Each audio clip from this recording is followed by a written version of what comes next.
Welcome to our first episode ng channel natin. In this video, we will cook clamshells or halaan dito sa Pinas. So for ingredients natin, ito clamshells, chopped onion, garlic and ginger, and malunggay leaves, old kawali. Crank that,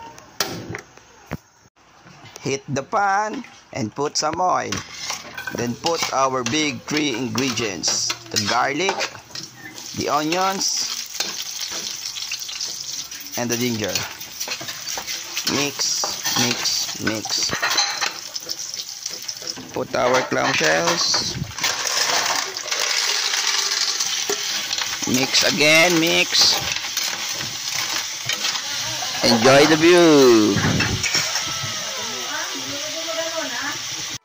Black pepper and salt to taste. Then mix again. A little time lapse to watch the shells opening.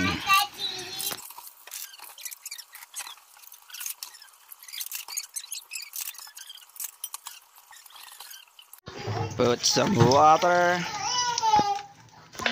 Mix again.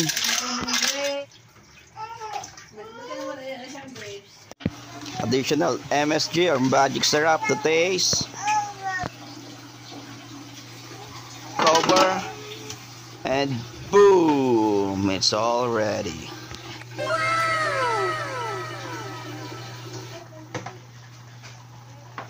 Lastly, put the malunggay leaves. And then mix.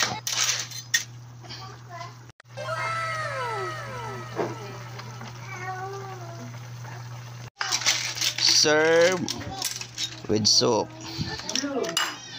Let's take the first bite of this. I will get the purple.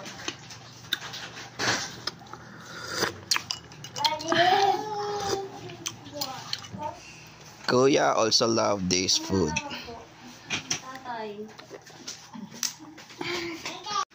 Thanks for watching and subscribe for more.